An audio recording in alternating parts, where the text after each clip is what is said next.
trabalhe perto deles. Ninguém consegue liderar à distância. Não existe liderança atrás de uma mesa. Existe liderança junto com a ovelha no campo. Não é dizer, este é o caminho, né? Vai por lá que aquele é o caminho. É dizer, este é o caminho porque você está nele junto com as ovelhas.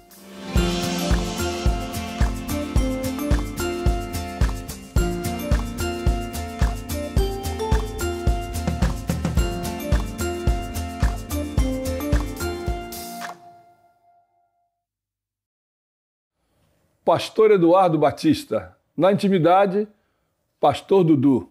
Seja bem-vindo ao Terracota. Muito obrigado, pastor. Que alegria estar participando aqui dessa entrevista. Agora tenho certeza que eu venci na vida, né? Quando o cara é convidado para participar de um negócio desse, significa que ele venceu na vida. Olha aí. Será mesmo? Chique, chique. Rapaz, a gente está querendo conhecer alguns detalhes da sua vida, do seu ministério. E se cuide, porque vem perguntas aí, não sei, hein? Tá preparado? Estou preparado. Vai ser um prazer dividir um pouquinho da experiência que a gente já teve nessa caminhada. E se for bênção para a vida alheia, então vamos para cima, né? Então vamos começar assim. De onde você veio? Ou seja, onde você nasceu? Conte um pouquinho sobre a sua infância, sua família. Já queremos começar daí. Pastor, nasci no Rio de Janeiro, na cidade de Nova Iguaçu, Baixada Fluminense, e cresci em São João do Meriti. O pouco que eu cresci em São João do Meriti. Ali eu passei a minha infância toda ali. Dali eu só saí para ir para a escola fazer teologia. Mas com relação, tudo bem, você está falando que saiu dali para ir estudar teologia, mas qual o seu relacionamento com a igreja nesse período aí, dessa infância? Como é que você chegou a conhecer a igreja adventista? Então, eu não sou de um lar adventista, né? Eu sou de um lar onde a minha mãe era membro da Umbanda, minha mãe ela pertencia a esse viés religioso e eu não tinha nenhuma identidade com nenhuma igreja. Não frequentava igreja católica, nunca frequentei igreja protestante. De vez em quando eu era levado pela minha mãe para assistir algumas sessões espíritas e a gente tinha até que meio que uma aversão contra a religião, contra evangélico, né? A gente achava que isso daí era uma perda de tempo, enfim, um preconceito muito grande contra evangélico e a não frequência na igreja católica, porque não tínhamos essa tradição. Então era meio que ausente de religião ou de qualquer tipo de contato com qualquer tipo de igreja. Muito pelo contrário, eu tinha aversão à igreja e me imaginar um dia como membro de alguma igreja era simplesmente algo absurdo para mim. Se encaixa essa pergunta, houve em algum momento alguma influência da sua família com relação a essa carreira ministerial? Ou veio de um momento totalmente fora do contexto familiar? Então, tudo começou lá por volta dos 12 anos de idade, porque eu já nessa época nutria um sonho muito grande de ser militar. Porque eu tinha um vizinho cujo filho ele era tenente da aeronáutica, eu achava aquilo ali o máximo.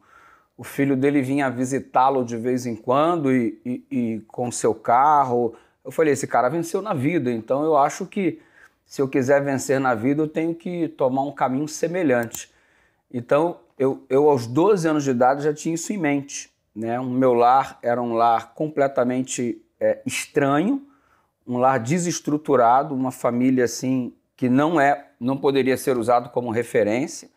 Então, eu queria a carreira militar pela referência que eu tinha do vizinho, né? Sinônimo de sucesso. Eu me identificava com isso, gostava disso, e concernente à minha família, o único apoio que eu recebia era para que estudasse cada vez mais, estudasse, mas nada relacionado à questão religiosa em função da minha mãe frequentar o ambiente que ela frequentava. E esse meu desejo de se tornar militar foi o que me incentivou a ir à igreja. Por uma questão relacionada ao Clube de Bravadores. Porque eu sou de uma época, lá no Rio de Janeiro, provavelmente o senhor se lembra disso, que o Clube dos Desbravadores, os participantes, eles usavam um uniforme todo caque, né? Eles usavam uma boina e eles usavam um coturno do Exército. Era o uniforme dos desbravadores há 28, há 30 anos atrás, né? Ou mais, 33, 34 anos atrás. Então era o uniforme que o desbravador utilizava. Aqueles que não usavam o cap, aqueles que não usavam uma boina, eles usavam um cap, né? Então era assim, era fácil de você olhar e falar assim, mano, são militares. Porque coturno do Exército, uma boina atravessada, igual a polícia usa e tal, não sei o quê, então é linha militar. Então quando eu vi o meu amigo vestido com essa roupa, com essa farda do Clube dos Desbravadores na época, e ele estava se deslocando para a reunião, eu olhei para ele e fiquei assim assustado. Eu falei, cara, o que é isso aí? Você é militar, você nunca me falou e tal, não sei o quê. Aí ele disse assim, não, eu sou desbravador. Eu falei, desbravador? O que é isso daí, mano? Aí ele começou a falar das atividades que os desbravadores faziam, acampamento, essas coisas todas e tal. E eu falei assim, tá, mas aonde é que funciona isso? Aí ele me disse que funcionava na igreja. Aí quando ele falou a igreja, aquele preconceito veio à tona, eu falei assim, não, então eu tô fora.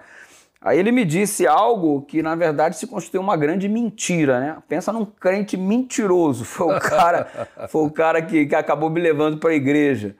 Ele virou para mim e disse, não, cara, pode vir, não tem problema não, tem nada a ver com a igreja. Como que o Clube de Desbravadores não tem nada a ver com a igreja? Então ele me pregou uma peça. Estratégia tremenda, sei lá o que ele usou. Que foi isso? Eu chamo de mentira. E aí, cara, eu fui na primeira reunião e realmente era no espaço da igreja, né? E teve uma hora que fomos colocados em forma e era um ambiente meio... E era uma época em que o viés dos desbravadores girava muito em torno do contexto militar mesmo, né? Ordem unida e tal, não sei o quê. Era um negócio assim muito, muito firme nessa direção. Tendo isso em vista, ele me leva para lá e em algum momento somos colocados em forma e o líder fala assim, sentido, descansar, cobrir. Eu me senti em casa, mano. Falei, nossa, que delícia de lugar, isso aqui. Aí quando ele termina de dar os primeiros comandos para a organização ali da formação, ele fala assim, agora vamos abrir a Bíblia para termos uma meditação. Eu fui ali para o Serginho assim, ele falou assim, é só um pouquinho, é só um pouquinho. E aí ele falou sobre Gênesis capítulo 2 e Deus descansou e tal, aquela coisa no 7º dia. E aí ele fez uma pergunta, Deus se cansa? E ele perguntou isso aí, escolheu alguém para responder, escolheu justamente a mim. Deus se cansa? Eu falei assim, rapaz, eu não sei, eu não conheço, não sei, tem que perguntar para ele, eu falei assim. Aí eles deram uma risada lá e tal, e continuou a meditação. E as reuniões eram sempre aos domingos, né? Então nunca tinha uma conexão direta com o culto da igreja, era sempre a reunião ali no domingo de manhã. Isso me deixava relativamente confortável, porque eu estava na igreja, mas não era da igreja, não tinha nenhum vínculo, era só o vínculo com o Clube de Desbravadores, que segundo o Serginho não tinha nada a ver, não tinha absolutamente nada a ver. Só que a gente foi tomando gosto pela coisa, a gente foi criando amizades, vínculos afetivos, a coisa foi se desenvolvendo, e em algum momento eles falaram assim, vamos ter uma reunião especial no sábado de manhã. E aí eu perguntei para o Serginho, qual é a roupa do sábado de manhã? É a mesma roupa de ralação? Aí ele falou assim, é a mesma roupa de ralação. Aí eu fui pra igreja no sábado de manhã com a roupa de ralação, mano. O chinelo havaiano, uma calça jeans surrada, rasgada, uma camiseta que depois de usar você poderia jogar fora. E eu cheguei assim na igreja no sábado de manhã e cheguei lá, o ambiente era diferente. O pessoal todo mundo bem vestido, gravata, terno, aquela coisa toda, as meninas de vestido. Eu olhei tudo aquilo e falei assim, opa, caí numa armadilha. Só que o pai do Serginho, que é o garoto que me levou pro Clube de Desbravadores, ele estava na porta, ele trabalhava como diácono e ao mesmo tempo fazia o processo da recepção. Quando ele me viu, ele já me segurou. Seja bem-vindo e tal, feliz sábado. Eu, feliz sábado, obrigado e tal, não sei o quê. Não, não vou entrar não, o Serginho tá te esperando lá. Não, não vou entrar não, Serginho, porque quando eu percebi como eles estavam vestidos e como eu estava vestido, eu fiquei constrangido, né? Só que a despeito de como eu estava vestido, eles me trataram muito bem, me receberam muito bem. E o pai do Serginho só me soltou quando eu estava dentro da sala dos juvenis ali, já sentado assistindo a programação. Só que todo mundo bem vestidinho e eu numa cena de constrangimento terrível, né? Todo com uma roupa que parecia uma roupa pronta para ser jogada fora, mas me acolheram muito bem, a despeito de como eu estava vestido, e aquilo foi bem legal. E eu passei a tomar gosto e frequentar a igreja todos os sábados. Aí cacei de arrumar uma roupinha melhor, né, para poder estar frequentando o ambiente. E assim começou os meus primeiros passos na igreja. Foi através do Clube dos Desbravadores. A princípio, nenhuma oposição em casa, mas uma oposição que surgiu quando o meu desejo de se batizar veio à tona. Em algum momento, eu tive o desejo de batizar e tive que conversar com a minha mãe, né? Então, falando de desbravador ou desbravadores, clube, aí foi a marca. Foi a marca. Que começou tudo no seu coração e esse processo de uma transformação completa. Assim. Foi o processo que Deus usou para que eu me aproximasse do Evangelho. Acho que de outra forma não teria como, porque o preconceito era muito grande, né, com o evangélico, né? Bom, nessa sequência a gente percebe que você agora já foi sendo amaciado, né? Amaciado, né? Aos poucos. Aos poucos. E como surgiu o desejo para o ministério? Como que Deus falou para você, tocou o seu coração nessa sequência aí de desbravadores, e aí foi para chegar a esse nível de pensar em teologia? O que aconteceu é o seguinte, eu não entendia nada de curso de teologia, não tinha ideia da estrutura da igreja, não tinha uma herança familiar que me ajudasse nessa direção, e eu simplesmente comecei a participar ativamente das atividades da igreja. Em algum momento o pessoal começou a me colocar para falar, para poder participar, sempre tinha um 13º sábado que todo mundo participava. Um detalhe.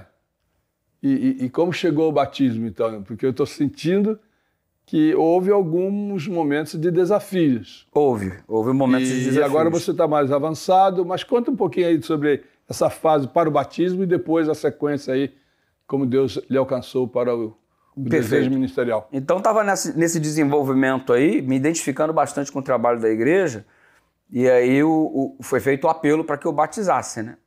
Aí eu falei assim, você quer ser batizado? Me perguntou a professora, né, da escola sabatina. Eu falei, quero, para me tornar membro da igreja. Você vai se tornar membro da igreja, é um passo sério, tem que fazer um estudo bíblico. Eu devorei o estudo bíblico, fiz um estudo bíblico em tempo, assim, eu queria 2, 3 lições por semana, tamanha vontade. Teve um amigo que contribuiu bastante, dando estudos bíblicos para mim, que foi muito bacana. E aí veio o desejo de batizar. Só que aí, ao mesmo tempo em que veio o desejo, veio o problema, porque minha mãe não concordou. E ela dizia até que eu ia ser expulso de casa, me proibiu de voltar à igreja, vai até lá e se despede das pessoas. Uma vez que eu solicitei, posso ir lá pelo menos me despedir do pessoal. Ela disse, vai lá e se despede, porque você não volta mais lá, eu não quero ter um filho crente. É o termo que é usado, né? Não quero ter um filho crente, e se você insistir com isso, eu ponho você para fora de casa. Então foi desafiador isso daí, né? Então eu fui entristecido, porque já havia feito muitos laços de amizade lá, e aí eu estava meio cabisbaixo. A professora perguntou, escuta, por que você está triste hoje, Eduardo? Eu falei, não, é que é meu último dia aqui, eu não volto mais e tal. Ela falou, por que é seu último dia aqui? Ah, porque minha mãe disse que eu não posso batizar, aquela coisa toda, vai me pôr para fora de casa. Ela falou assim, como é que é? Ah, vai te pôr para fora de casa. Eu contei para ela o que havia acontecido, ela deu um sorrisão assim. Aí eu falei assim, ué, tá rindo por quê? Ela falou, não, fica tranquilo, se você quiser eu te ajudo. Se ela te pôr para fora de casa, você quer realmente ser batizado? Eu falei, quero. Você aceita Jesus como Senhor? Aceito. Então, se ela te pôr para fora de casa, eu te acolho. Você vai morar na minha casa, ainda vou colocar você para estudar na escola adventista. Eu falei, nossa, que delícia. Voltei para casa pisando firme e falando grosso, meu irmão. Dei um pontapé no portão, falei, mãe, vou batizar. Ela, coloca você para fora de casa. Eu falei, então coloca então. Já tenho lugar para morar, ainda vou estudar na escola adventista. Aí ela tomou um baque assim, né? E aí ela recuou. Eu pensei que ela ia até me agredir e tal, mas aí ela recuou e falou assim, não, filho, e tal, não sei o quê, tem certeza disso e tal, não sei o quê. Então ela chegou a me ameaçar para ver se eu me afastava, né? No entanto, com essa abertura que eu recebi lá da professora, eu me senti encorajado para seguir em frente, eu me senti apoiado, eu não me senti sozinho. E senti que eu tinha uma família na igreja, além da família sanguínea, né? E esse apoio foi fundamental para que eu pudesse ali firmar na decisão. Eu fui batizado aos 14 anos de idade, ninguém da minha família teve presente, né? E eu me lembro até hoje de uma irmã que me abraçou carinhosamente, e ela me disse assim, nós somos a partir de agora a sua família. E realmente eles me acolheram como como se eu fosse membro da família. As irmãs cuidavam de mim como se eu fosse... Tinha uma irmã lá, a irmã Dinéia, que ela cuidava de mim como se eu fosse um filho para ela. Então, tudo quanto eu tinha de inscrição, lição e tal, ela arrumava para mim, me entregava e tal, não sei o quê, porque eu não tinha condições de ter essas coisas, né? Então, ela me ajudava me fornecendo o material da igreja para que eu pudesse ter as mesmas coisas que qualquer membro tinha acesso, lição da escola sabatina e tudo mais. Os passeios da igreja, ela sempre pagava para mim e tudo mais. Então, eu recebi um apoio muito grande dessa família que meio que me adotou, né? E elas acompanharam ali o meu crescimento, a minha luta, e aí eu comecei a me desenvolver, a pregar aos 14 anos, dar estudos bíblicos, fazer essas coisas todas, fui me identificando muito com o trabalho da igreja, e o pessoal sempre falando, cara, você podia ser pastor, você podia ser pastor. Só que o fato de ser pastor é uma ideia que eu ainda não pensava, que eu não queria ser pastor, eu queria ser militar. E não tinha o desejo de ser pastor, até que a minha mãe chegou chorando em casa, né, dizendo que na reunião que ela teve, onde ela frequentava no terreiro da Umbanda, o espírito que se manifestou lá na chefe lá do terreiro disse que minha mãe poderia ter deixado eu batizar em qualquer lugar, em qualquer igreja, menos nesta igreja que eu me batizei, porque é a igreja que ele odeia. E ele falou para minha mãe que ela seria castigada pelo que ela fez e o castigo maior não iria incidir sobre ela, mas ela sofreria ao me ver sofrendo. Então ele ameaçou que iria ceifar a minha vida, que iria me consumir. E minha mãe chegou em casa desesperada, né? Uma vez que ela conhecia tão bem as forças do mal, ela chegou em casa desesperada, você precisa sair da igreja, você vai morrer, não sei o quê, não sei o quê, não sei o quê, não sei o quê. E ela começou a contar tudo o que estava acontecendo e aquilo me deu uma assustada, né? Mas eu falei para ela assim, mãe, eu não vou sair da igreja não, vamos ver o que acontece. E o que aconteceu foi que eu fiquei muito doente, fiquei muito enfermo. Uma enfermidade onde eu não conseguia respirar e eu fui lá, fiz o raio-x, eu fiz um monte de exames, eu não tinha problema respiratório, mas eu simplesmente não conseguia respirar. Era um processo assim de sufocamento que eu recebia ao longo do dia, o dia inteiro, né? Sendo sufocado, dificuldade para respirar e vivendo aquele drama. Eu comecei a pedir, orem por mim, orem por mim, orem por mim e tal, não sei o quê, só que eu não abria para ninguém o que estava acontecendo, né? E minha mãe chorava todo dia, você vai morrer, você vai morrer, você vai morrer. E eu não conseguia mais me alimentar, né? Me alimentar doía. Quando eu ia engolir algum tipo de coisa, me causava dor, me faltava ar e um negócio assim muito diferente, né? E eu fiquei chateado, mano, porque assim, na minha imaturidade da minha fé, na minha inexperiência espiritual, eu fiquei muito chateado com Deus, né? Eu virei, Senhor, como é que pode? Eu quase fui expulso de casa, poder batizar, o Senhor agora permite que isso aconteça. Eu fiquei meio revoltadinho, né? Meio chateado. Eu falei assim, também não vou mais na sua igreja e tal, não sei o quê, não sei o quê. E aí eu falei para minha mãe que eu nem ia para o lugar que ela queria que eu fosse, mas também eu não ia mais na igreja porque fiquei aborrecido com Deus, porque era como se ele não estivesse me apoiando na decisão que eu tomei de ficar ao lado dele, como se ele tivesse me abandonado no momento que eu mais precisei. E eu julguei dessa forma na minha imaturidade. E aí briguei com Deus e não orava mais e só ficava doente, até que uma madrugada eu achei que eu ia morrer. Porque quando eu voltei de um aniversário de 15 anos, eu não conseguia mais caminhar, não tinha força mais para ficar em pé. Eu desci do ônibus e quando comecei a dar os primeiros passos, caí ao chão, uma dor insuportável me consumia, numa madrugada, regressando para casa, e eu não conseguia gritar, eu não conseguia falar, um sufocamento. A pessoa passava perto de mim e uma delas comentou assim, ela deve estar bêbado e tal, e eu precisando de ajuda, e o cara falando que eu estava bêbado, drogado. Não, isso aí é mais um drogado, é mais um bêbado e tal, não sei o que, não sei o que. E na verdade eu estava ali padecendo, né? E eu fui me arrastando literalmente para casa, cheguei todo sujo, empurrei o portão da casa, muita dor. Entrei dentro de casa, não tive forças para chegar no quarto, e ali no meio da sala eu me deitei no sofá e dali eu não consegui sair mais. Eu fui totalmente paralisado e o ar foi desaparecendo, a dor me consumindo e uma pressão significativa sobre o tórax que parecia que explodir o peito, né? E E aí eu comecei a chorar, né? O que eu vou fazer? O que eu vou fazer? E veio uma voz suave e disse assim para mim do lado assim, por que você não ora? Eu tentei virar para ver quem falava comigo, mas eu não conseguia, né? E de repente uma luz brilhou assim muito forte no quarto, eu queria olhar, mas também não conseguia enxergar, só havia claridade assim em cima de mim. E a voz dizia, uma voz doce, né? Por que você não ora? E aí eu comecei a chorar, continuei chorando e fiz uma oração, né? Deus, por favor, tem misericórdia de mim, não me deixa morrer e tal. E é impressionante que a mesma voz falou assim, eu só estava esperando você falar comigo. E aí aquela pressão que estava sobre o meu tórax desapareceu, aquela imobilidade sumiu, eu voltei a me mexer naquela madrugada, voltei a respirar como não respirava há algumas semanas, né? E todos aqueles sintomas horrorosos que estavam tomando conta de mim simplesmente desapareceram.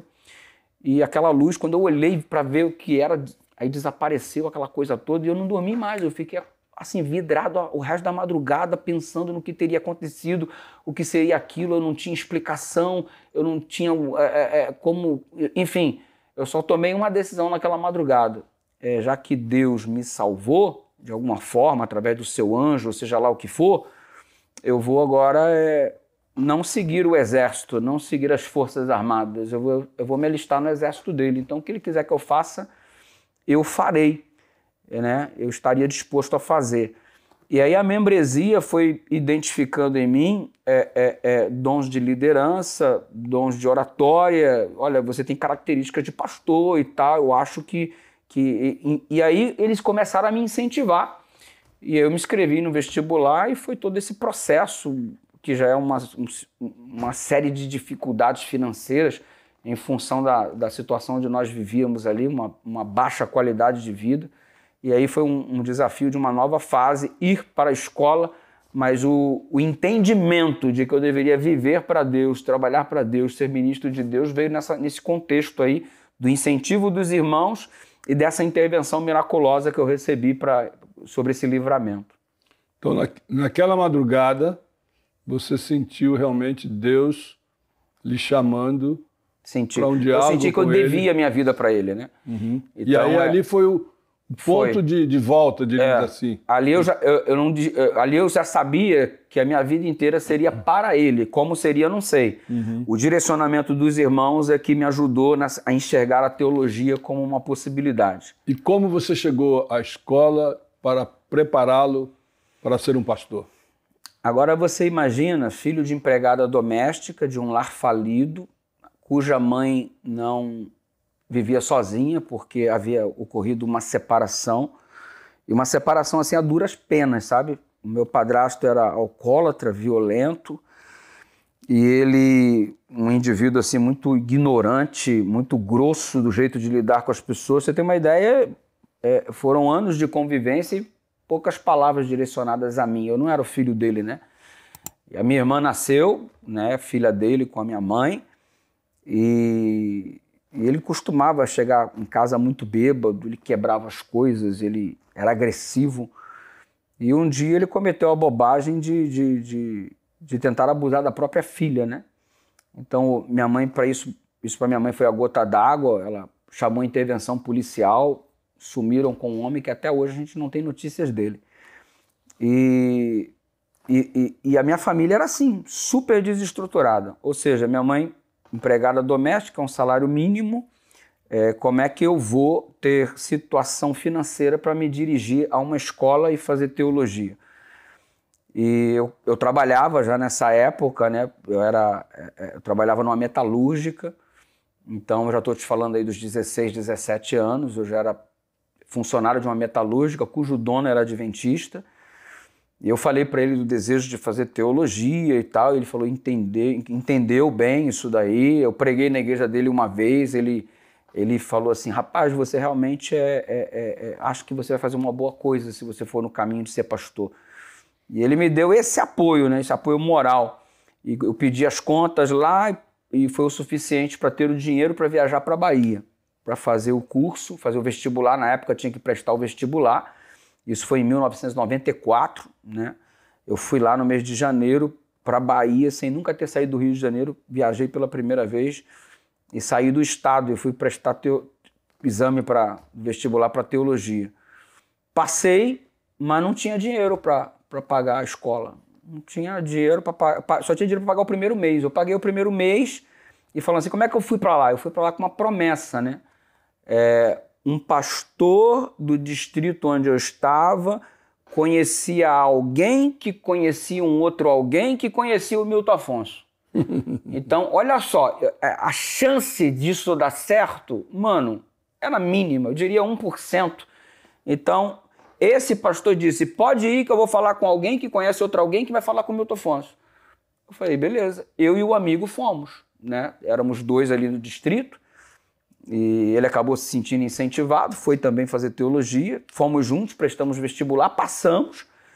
E cadê a bolsa que não chega? Que o amigo não fala com outro amigo, que não fala com outro amigo, que não encontra o Milton Afonso, E eu trabalhando na escola, porque era semi-industriário, eu tinha que trabalhar 40% do valor da mensalidade e 60% essa bolsa cobriria. E eu não tinha dinheiro nem para me vestir, irmão. Eu estava lá trabalhando na obra, na escola, na construção civil. E o tesoureiro me chamou e disse, olha, a bolsa que você disse que chegaria, não chegou. De fato, o Milton Afonso envia muitas bolsas para cá, mas não veio até agora nenhuma no seu nome e a gente não pode segurar mais você na escola. Então você tem até quinta-feira para resolver esse problema. E numa época, mano, que não tinha celular, que não tinha internet, que não tinha nada, para mim achar esse pastor que conhecia o outro alguém, que conhecia o outro alguém, que conhecia o outro alguém, para falar com o Milton Afonso, mano, a chance era mínima. Mas aí eu coloquei na mão de Deus, ó, o Senhor me trouxe aqui, estar aqui já foi um milagre, estar aqui já era algo inconcebível, impossível para mim, o Senhor já fez acontecer, então eu já dei o passo que eu poderia dar. A partir de agora eu não consigo mais, eu não tenho mais o que fazer. Eu estou com um recado para me sair da escola na quinta-feira. A tesouraria me chamou e me comunicou que quinta-feira eu tenho que... Eu não tenho nem dinheiro para voltar para casa, mas na quinta-feira eu tenho que ir embora.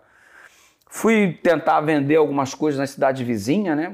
Vender geleia e um monte de coisa que os estudantes costumavam fazer para obter algum fundo, mas mesmo assim não era suficiente para me manter. E aí coloquei na mão de Deus, rapaz, na quinta-feira que eu tinha que ir embora, arrumando as minhas coisas, aí veio o comunicado de que a bolsa chegou. Assim, porque alguém conseguiu falar com alguém, com outro alguém, que chegou no Milton Afonso, e o Milton Afonso autorizou a bolsa para mim e para o meu amigo. Eu nunca havia falado com o Milton Afonso, não sabia nem quem era, e ele me proporcionou essa bênção. Um dia, inclusive, eu o encontrei, porque agora já sendo pastor, para agradecê-lo, né?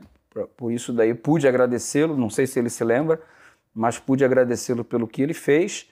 E de fato ele proporcionou essa bênção que foi o suficiente para poder seguir o curso adiante e me formar. Me formei no ano de 1997. Que maravilha. Foi um milagre, foi um milagre. Deixa eu lhe falar, tudo bem, a gente vê que isso resultou em vitória, vencedor, parabéns. Me conte um pouco sobre a sua vida familiar. Como que você conheceu aquela que hoje é sua esposa? Perfeito. Entendeu? Essa é a parte mais fácil de contar. A gente observa de que você tem uma família bem estruturada, abençoada.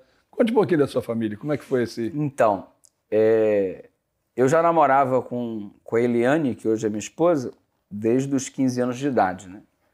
E a história é bem engraçada, não sei se cabe aqui contar, mas eu não queria casar. Não queria casar. Casar para mim era um negócio fora de cogitação. Porque eu queria ser militar, viver a minha vida, queria viver sozinho, porque ao olhar a família que eu tinha, eu falei, se isso aí é família, se isso aí é casamento, eu tô fora.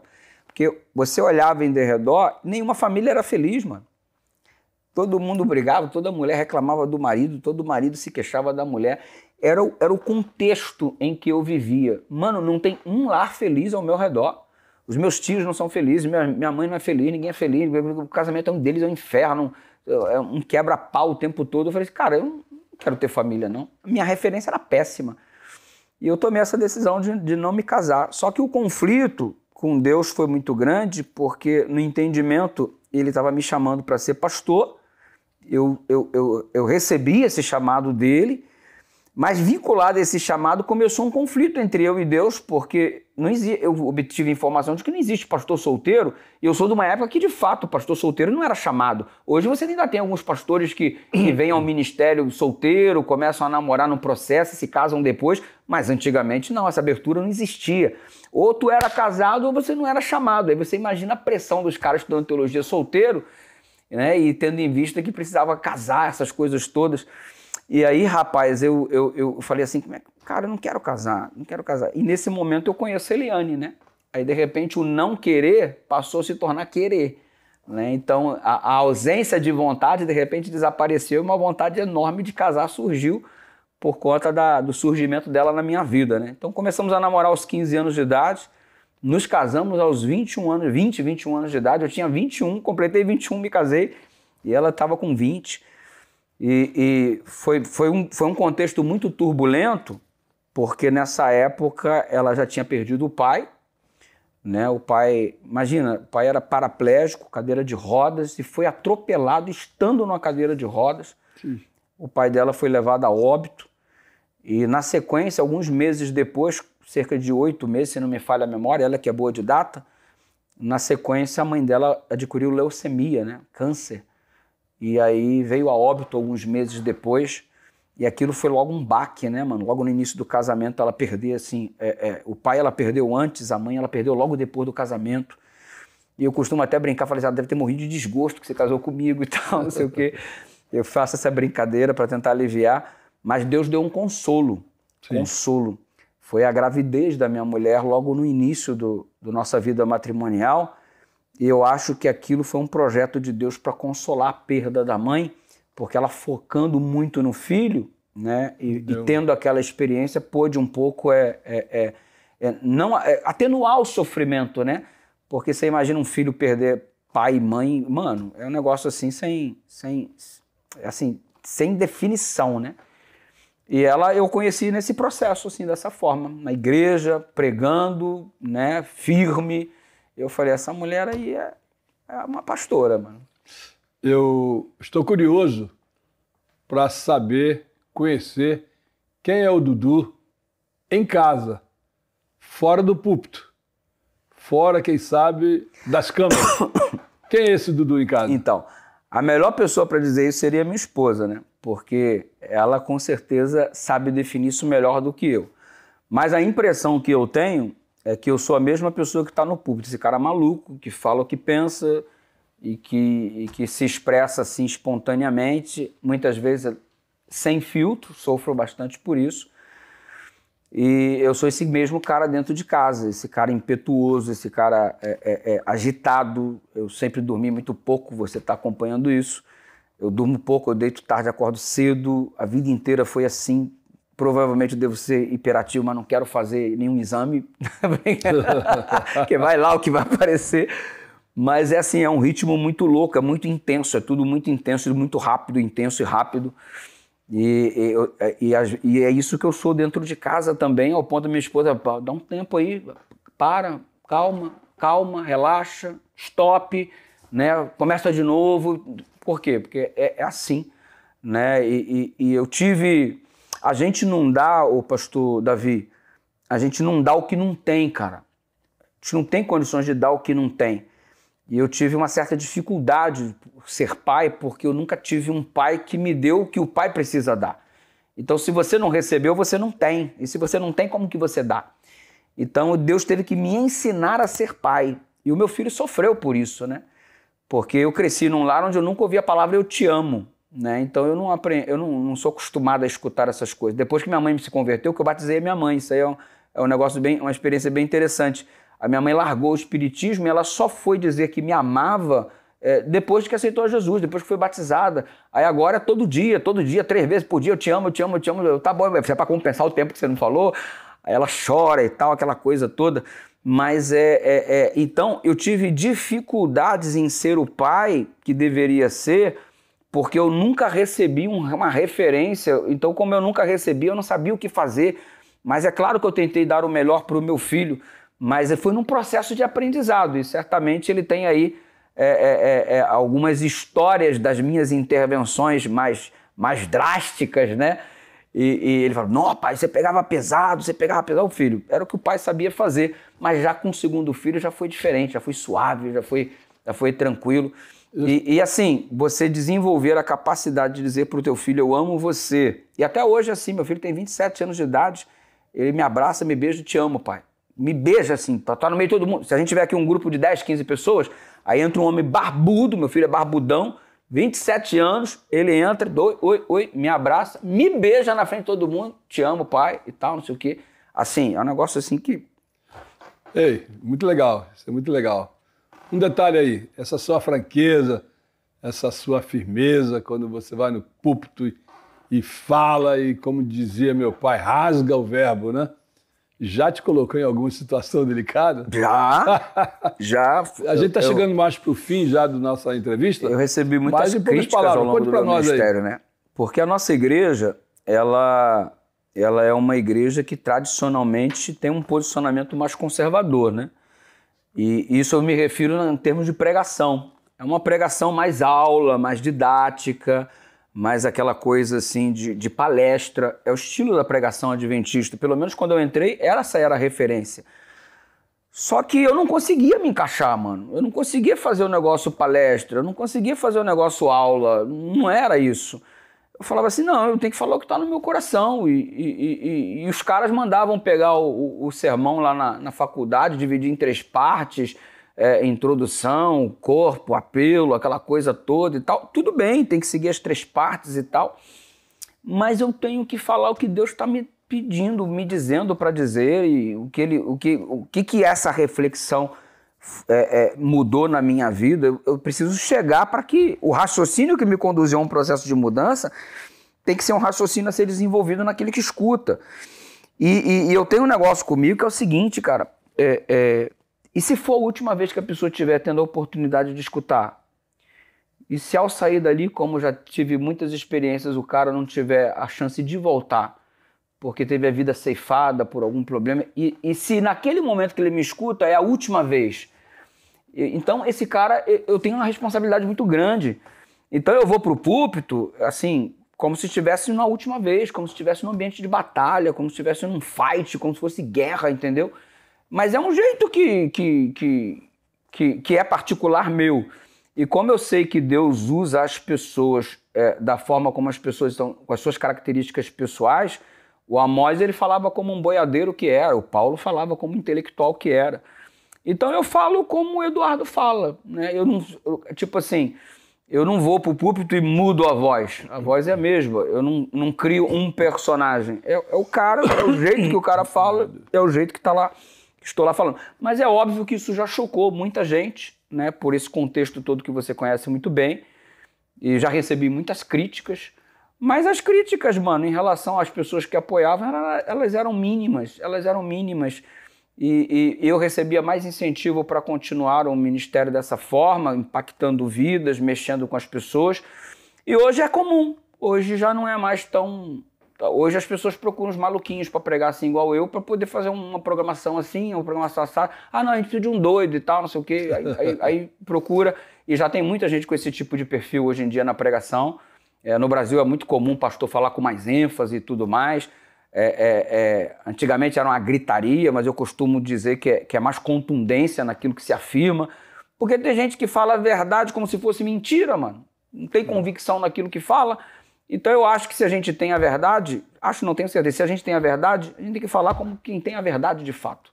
Um detalhe que eu queria, curiosidade também, dentro desse contexto, em poucas palavras, alguma experiência que marcou a sua vida ministerial e que possivelmente você jamais vai esquecer?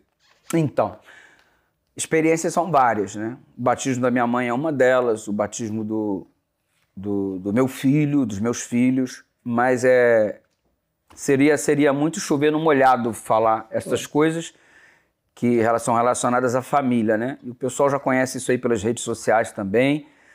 E a gente, como líder de jovens, eu teve um ano que eu trabalhei no Rio de Janeiro como líder de jovens. E a gente pegou uma série de eventos, foram 4 dentro do período de um ano. 4 grandes vigílias. A primeira com 3 mil, a segunda com 5 mil, a terceira com 7 mil. E a quarta vigília, encerrando o ano, encerrando esse período de um ano, foi aí com 10 mil pessoas. E foi na Barra da Tijuca, foi no espaço um espaço gigante que tem lá, uma arena fechada, coberta, um custo absurdo, né? Foram milhares de reais para poder fazer esse tipo de evento, com ingresso e tudo mais. E a gente lançou naquele dia, depois de fazer uma pregação, a gente lançou um desafio de construir uma igreja em Paquetá, porque Paquetá é uma ilha no Rio de Janeiro e não tinha presença da igreja adventista lá. Tinham diversas denominações e como é que você concebe o fato de ter um espaço com tanta gente morando e sem presença adventista? Então eu lancei naquela noite um desafio de comprarmos um terreno em Paquetá. E eu precisava levantar 120 mil reais. Então aquela noite foi bem interessante, porque eu fiz um apelo e eu precisava de 120 mil reais para comprar um terreno. E tinham 10 mil pessoas presentes, né? Então vamos fazer uma oferta agora. E amigo, aquilo foi emocionante, porque eu nunca vi uma mobilização em termos nessa direção e depois eu vou te explicar por quê. O primeiro recolhimento deu 91 mil reais, se não me falha a memória. Os pastores foram lá contar e tal. E eu voltei depois e falei assim, olha, sabe aquela sensação de você cobrar uma falta aos 45 do segundo tempo e a bola, ao invés de entrar, raspa na trave e vai para fora e você não obtém a vitória por uma distância pequena? É assim que eu estou me sentindo, né? A gente está, nesse momento, a gente não tem como concretizar o nosso sonho, porque ao invés de 120 nós conseguimos somente 90 e pouquinho. Aí alguém gritou do meio do auditório, 10 mil pessoas, recolhe de novo, passa de novo. Aí estava tudo apagado, aí eu falei assim, quem quer doar mais, acende a lanterna do celular. Mano, o ginásio se iluminou. Os pastores passaram novamente e a gente conseguiu concluir naquele dia o recolhimento para comprar um terreno. Em uma vigília se levantou o dinheiro de oferta dos jovens para poder comprar esse terreno. Isso aí me marcou, porque a vigília terminou, o pessoal foi embora e eu arrumando as coisas, despedindo, despachando tudo. 2 horas da manhã eu saio. Terminou, era 11 e pouca da noite, 2 horas da manhã eu estou saindo do ambiente e pego a linha amarela e eu estou passando, peguei a linha vermelha, linha amarela, porque era da Barra, né? Tô passando pela linha amarela e eu tô vendo uma multidão caminhando na linha amarela, um grupo gigante. Eu falei, quando eu percebi, quando eu cheguei mais perto, era o pessoal da igreja, mano. Aí eu parei o carro, o que vocês estão fazendo? Não, ele tá voltando para casa. Mano, a pé? Não, é que tudo que a gente tinha, a gente entregou de oferta, pastor. Os caras estavam voltando para casa a pé, porque eles deram dinheiro para comprar o terreno lá na ilha de Paquetá. Aquilo ali foi muito forte para mim, porque é o sentimento de entrega, né? O que eu vou dar? Eu vou dar tudo que eu tenho. O que isso vai me custar? Eu vou voltar a pé para casa. Nós estamos falando de um grupo que estava voltando para casa para andar aí 10 quilômetros, mano.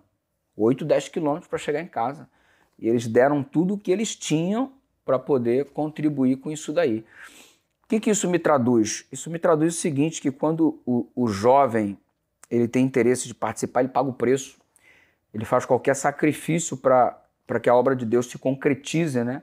Se realize. Aquilo aí falou muito ao meu coração e me marcou, né? Então você perguntou assim, um negócio que te marcou no seu ministério, essa entrega dos jovens para transformar esse sonho em realidade. Hoje, o terreno foi comprado, a igreja foi construída, a associação entrou com o processo de construção e temos uma igreja lá em Paquetá hoje para a glória de Jesus. Amém. Isso é uma bênção, realmente não se pode esquecer. E eu faria uma pergunta. Quantos anos você está envolvido diretamente com o Ministério Jovem? E na sua percepção hoje, qual é o maior desafio que a juventude enfrenta na sua maneira de ver? Em poucas palavras. São 28 anos de ministério, 20 anos com jovens.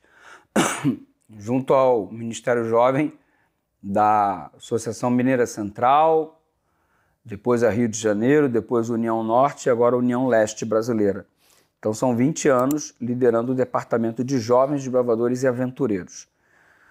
Então a gente já viu diferentes gerações durante esse período, né? Hoje a gente está lidando com uma geração que é muito diferente da geração de 20 anos atrás. Então eu peguei esse processo todo de transição e a necessidade de desenvolver uma adaptabilidade para você. Quando eu comecei o ministério, o computador estava começando, mano. A gente ainda ficava na datilografia, ASDFG, C cedilha, LK, JK, QWR, mano, era tac, tac, tac, tac. Né? De repente você faz a transição para o computador de mesa e de repente surge o primeiro celular e tudo mais e tudo mais. O jovem tinha um perfil, né? Você tinha um perfil de um jovem que conseguia te escutar mais. Você sentava para pregar, ou você levantava para pregar, o jovem te escutava porque não era um negócio que exigia tanto a atenção do indivíduo, porque a atenção dele não era roubada pelos veículos de comunicação como são hoje, né? Você pega, por exemplo, hoje você tem o mundo nas mãos com um celular. Então tudo é importante, ele está conectado. A média de utilização do celular do brasileiro hoje gira em torno de 3 horas e meia por dia. 3 horas e meia.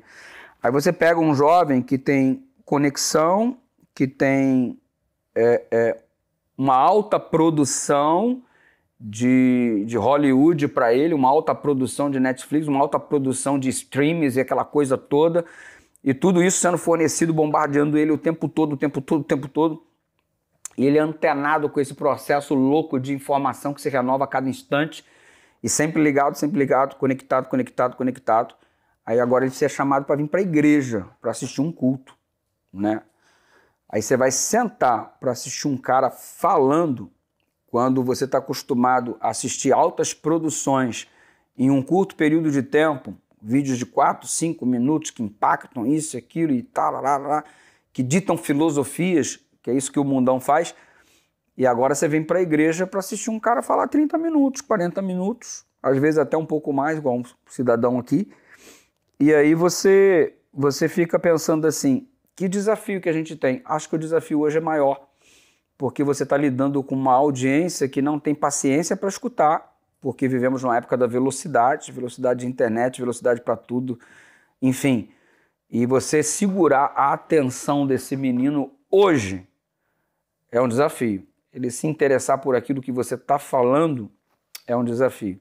Você colocar ele na igreja, um ambiente que é diferente do ambiente que ele vive a semana inteira inserido no meio digital, para agora ele parar, ser desafiado a colocar o celular aqui de lado e prestar atenção no culto, mano, é desafiador. A gente tem um desafio muito grande nessa direção aí. Como tornar o evangelho, como tornar a mensagem atrativa para este grupo, para que a gente os vincule ao conteúdo que a gente quer transmitir. Esse é o desafio. Eu creio que quanto mais o tempo passa, mais desafiador é pregar o evangelho dessa forma tradicional. Por isso que a igreja tem inovado tanto, tem criado tantos recursos, mecanismos para poder facilitar, né? Hoje a igreja tem inclusive o próprio avatar para poder trabalhar, enfim. São adaptações que a gente vai fazendo para não perder a conexão com esse público que a gente tem. Um outro detalhe, nós temos acompanhado que milhares de pessoas seguem os seus vídeos da lição da Escola Sabatina Jovem. Como isso originou e por que você pensou nisso? Pastor, a quantidade de pessoas engajadas para mim é um milagre. Isso aí eu não tenho uma resposta. Por que deu certo? Não sei. Não sei por que deu certo. A gente tem 344 mil pessoas no Instagram seguindo a gente tem mais 300 e poucos mil no YouTube. No Facebook é que eu perdi a página quando estava mais de 100 mil. Hoje eu recomecei, está lá com 30 mil apenas. Mas eu costumo dizer o seguinte, que eu não tenho esse público porque eu passo a lição melhor do que ninguém. Não é por isso, não é por isso. Eu costumo dizer que é porque eu surgi numa época onde ninguém fazia isso. Então eu fui o primeiro a fazer. Então eu peguei esse bônus de ter sido o primeiro e, consequentemente, todos que vieram depois. Então esse fato de eu ter chegado primeiro no resumo de vídeo da lição da Escola Sabatina em caráter diário fez com que imediatamente eu adquirisse um público que tinha essa carência e não tinha esse material. E isso aconteceu por acaso. Por acaso, porque é o seguinte, havia um grupo no Rio Grande do Sul que fazem... Há um grupo no Rio Grande do Sul que eles fazem lições em vídeo diariamente também. Só que cada semana é um pastor. Então uma semana ele convida você, outra semana convida você, cada pastor passa a lição lá uma semana. E eu fui convidado em uma dessas semanas e eu gravei os vídeos, enviei os vídeos para eles e enviei os vídeos também pro meu grupo de regionais, o meu grupo de distritais de jovens, a minha equipe de trabalho, da minha associação, do meu campo. Na época, aí mandei. Quando eu mandei por uma semana só, porque era o conteúdo de apenas uma semana. E eu enviei.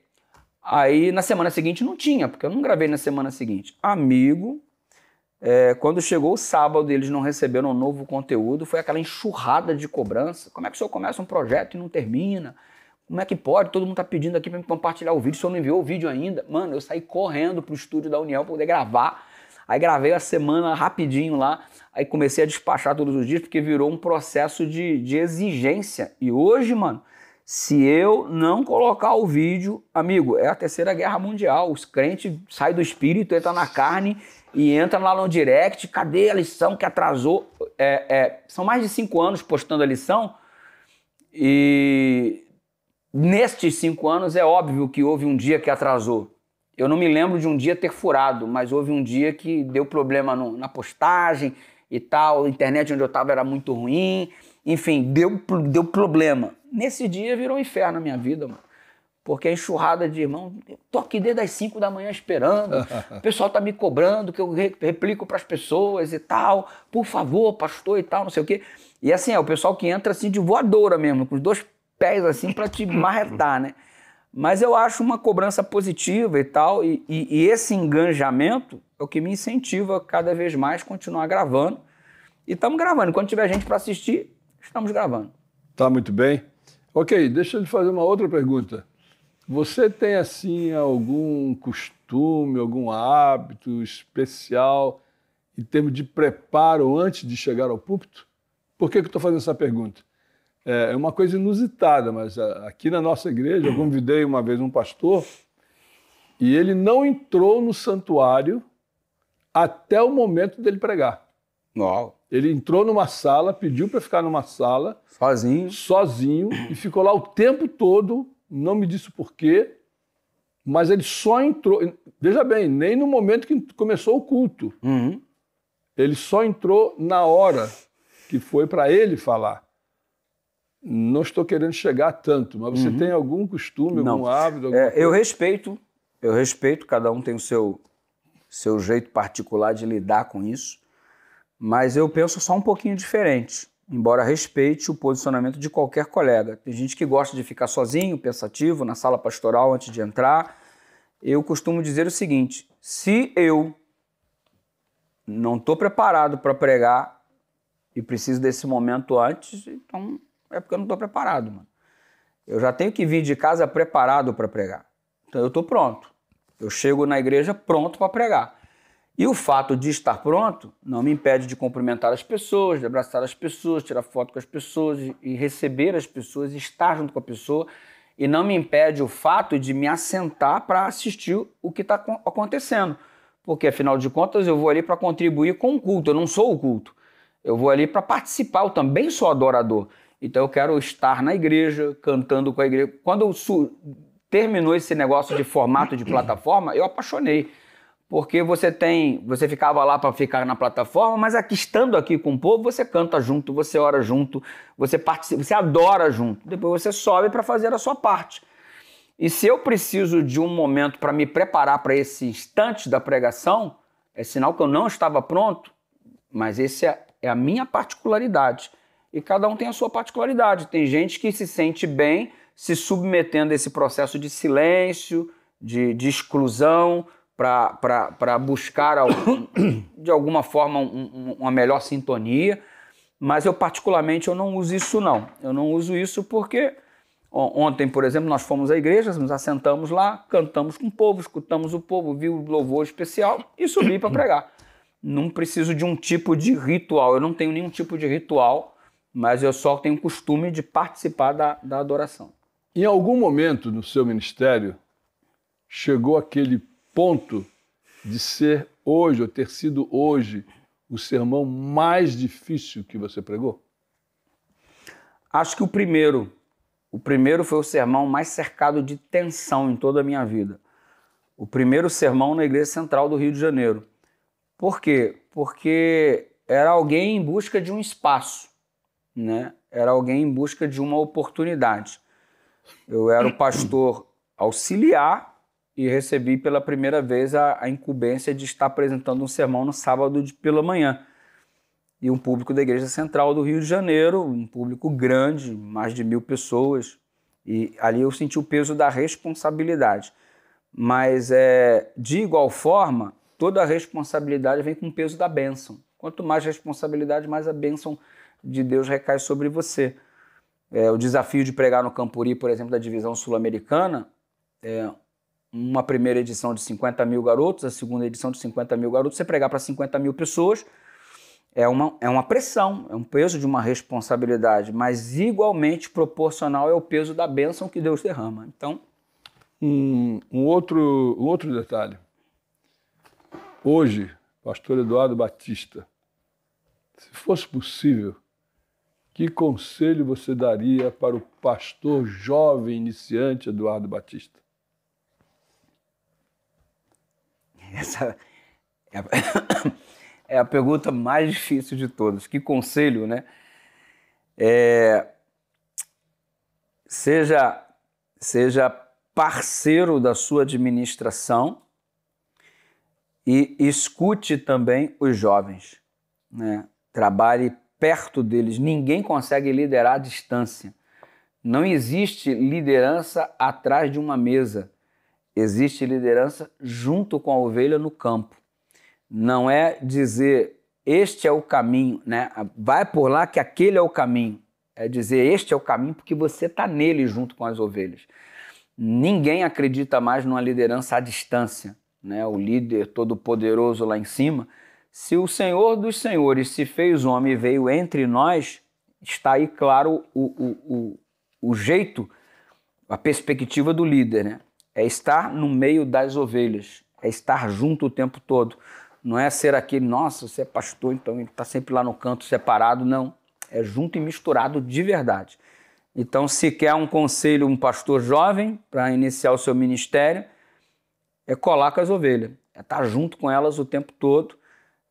Sábado à noite sai junto e vai passear junto e vai para o culto junto e faz coisa junto. Estar junto, qual é o grande benefício de estar junto? A gente conhece a necessidade. Aí quando você vai pregar conhecendo a necessidade, você tem condições de dar o alimento certo para saciar a ovelha do jeito que ela precisa.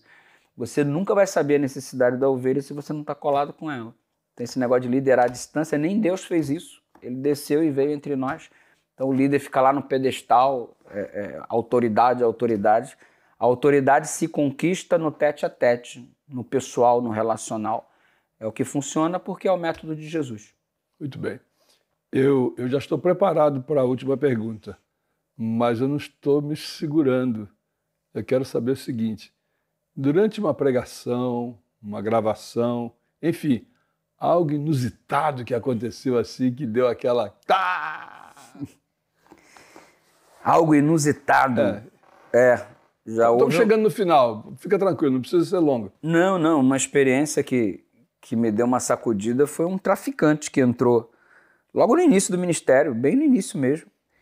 Ele entrou armado e quis falar na hora do culto e me pediu oração, eu atendi, ele veio, se ajoelhou, orou e tal. Ele tinha me perguntado se o poder de Deus é que daria um jeito na vida dele. Eu falei, o poder de Deus. Depois do culto ele quer conversar comigo, os irmãos se assustam porque sabiam que tratavam-se de um traficante do morro. E ele falou assim, o senhor orou e eu não senti o poder de Deus não, o senhor está mentindo para mim, pastor mentiroso tem que morrer. Aí ele pegou a arma e falou assim, o senhor vai orar de novo, se eu não sentir o poder de Deus eu vou encher tua cara de tiro. Amigo, acho que eu nunca clamei tanto pelo poder de Deus. Aquilo foi inusitado, mano. Porque eu via minha vida ali por um fio, né? O cara tava muito louco, muito louco. E depois acabou que tudo se encerrou bem, eu orei com ele, eu pedi para que ele aceitasse Jesus como Salvador, ele aceitou. E aquilo para mim foi significativo porque dias depois ele foi assassinado, né? É por isso que eu te disse naquele momento que às vezes você está pregando, pode ser a última vez na vida de alguém, cara. Então por isso que a pregação é tão importante, pode ser a última chance, entendeu? E isso para mim foi um baque para mim, mas foi ao mesmo tempo algo muito reflexivo. Eu vou lhe dar uma chance para você olhar para a câmera, ok? E qual o conselho que você daria ao jovem hoje? Pode olhar para a câmera. Ô, meu jovem, valorize os seus pais enquanto você os tem, porque é um tesouro inestimável. Às vezes a gente não dá o valor que eles precisam. Honrar pai e mãe é muito significativo para que se prolongue os teus dias na terra que o Senhor teu Deus te dá, tem promessa. E a outra coisa, leia a Bíblia. Não encare a Bíblia como mais uma opção. A Bíblia não é mais uma opção.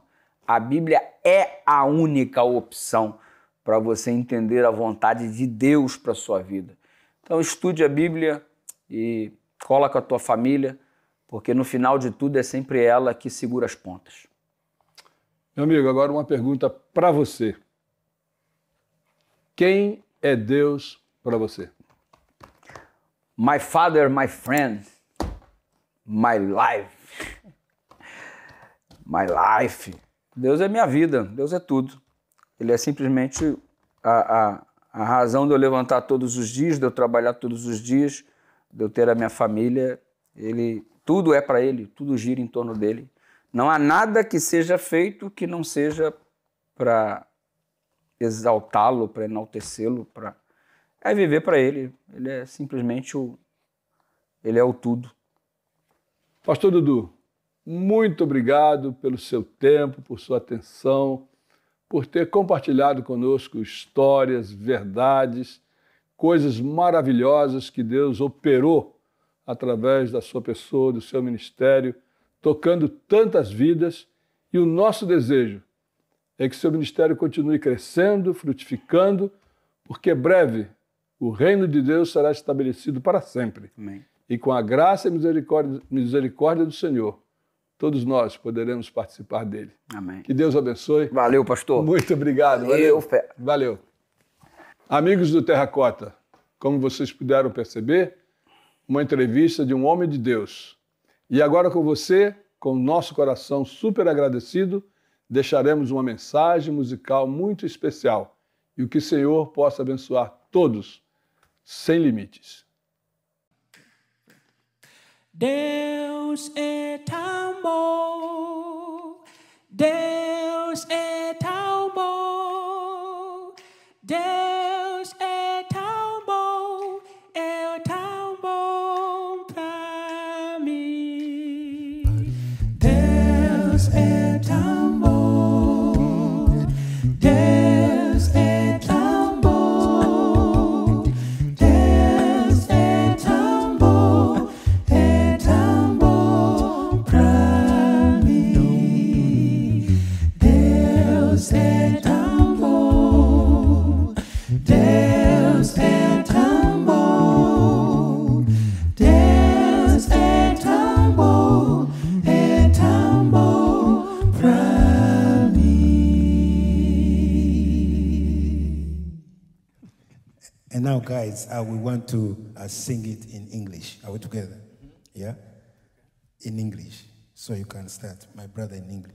God is so good. God is so good. God is so good. God is so good. It's so good to me. Everybody sing. God is so good. He is so good. God is so good. He is so good. God is so good. is so good.